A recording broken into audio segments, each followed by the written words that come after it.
গৌড়ীয় বৈষ্ণব কারা বা গৌড়ীয় সম্প্রদায়ের পরিচয় কি?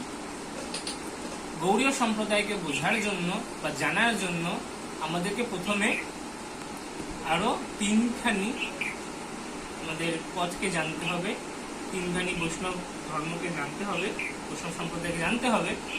সে আর তিনটে বৈষ্ণব সম্প্রদায় কি না, শ্রী সম্প্রদায়, রুদ্র সম্প্রদায়, কুমার সম্প্রদায় আর ব্রহ্মমধ্য গৌড়ীয় সম্প্রদায়। এই চারটি সম্প্রদায়কে বলা হয় কলিযুগের চারটি স্তম্ভ। কলিযুগে আর কোনো পরম্পরা বা আর কোনো শাস্ত্রের বা আর কোনো সম্প্রদায়ের কোনো গুরুত্ব নেই। এই চারটি সম্প্রদায় হলো ভগবান থেকে আগত, ভগবান শ্রী নারায়ণ, ভগবান শ্রীকৃষ্ণ থেকে আগত।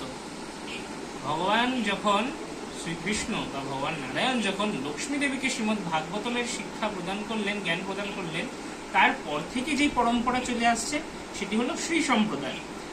ভগবান নারায়ণ যখন ব্রহ্মাকে শ্রীমদ্ ভাগবতম শোনালেন, তারপর থেকে যেই পরম্পরা চলে আসছে, ব্রহ্মা থেকে নারদ, নারদ থেকে ব্যাস, এটি হলো ব্রহ্মমধ্য গৌড়ীয় সম্প্রদায়।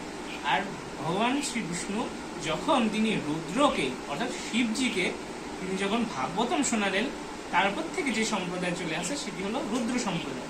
আর ঠিক তেমনি যখন ভগবান শ্রী নারায়ণ চতুষ্কুমারকে যখন ভাগবতমের শিক্ষা দিলেন, তারপর থেকে যে সম্প্রদায় চলে আসছে তাকে বলা হয় কুমার সম্প্রদায়।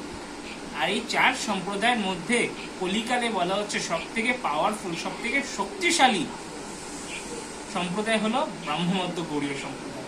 কারণ এই সম্প্রদায়ে যুগাবতার শ্রী চৈতন্য মহাপ্রভু তিনি অবতীর্ণ হয়েছেন এবং কলিকালের যে নামের প্রচার সেটি করে গেছেন, আমাদেরকে শিখিয়ে গেছেন কি করে নাম গ্রহণ এবং নামের প্রচার করতে হয়, নিজে আচার করে তারপর প্রচার করতে হয় বৈষ্ণব ধর্মের প্রগাঢ় রূপে, এটি আমাদের শিখিয়েছেন তিনি। তাই এই চার সম্প্রদায়ের মধ্যে ব্রহ্মমধ্য গৌড়ীয় সম্প্রদায় এটি হলো সর্বপ্রধান। যদি কেউ এই ব্রহ্মমধ্য গৌড়ীয় সম্প্রদায়ের যদি স্মরণ গ্রহণ করে, তাহলে বাদবাকি তিন সম্প্রদায় তার মধ্যে নিহিত রয়েছে। মহাপ্রভু যখন তিনি এই ব্রহ্মমধ্য গৌড়ীয় সম্প্রদায়কে এগোলেন বা বৃদ্ধি করালেন, এগিয়ে নিয়ে গেলেন, তখন তিনি কি করলেন না, বিভিন্ন যে আরো সম্প্রদায় আছে সেই সম্প্রদায় থেকে দুটি করে জিনিস একত্রিত করে ব্রহ্মমধ্য গৌড়ীয় সম্প্রদায় সৃজন করলেন, তাকে এগিয়ে নিয়ে গেলেন।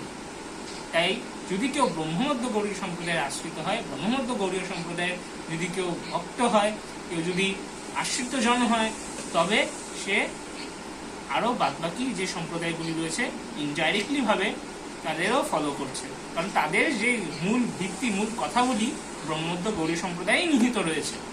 তাই আসুন আমরা শ্রী চৈতন্য মহাপ্রভুর যে প্রচারিত ধর্ম, মহাপ্রভু যে সম্প্রদায়ে এসছেন তার যে সেই সম্প্রদায়কে আরো মহিমান্বিত করি, আরো গরিমা বৃদ্ধি করি। এই কাম্য আমরা যেন সবাই শ্রী চৈতন্য মহাপ্রভুর উদ্দেশ্যে শ্রী চৈতন্য মহাপ্রভু শ্রী চরণে যেন ঠাঁই পেতে পারি এবং তার শুদ্ধা প্রেম ভক্তির অংশীদার, ভাগীদার হতে পারি, এই প্রার্থনা। ধন্যবাদ।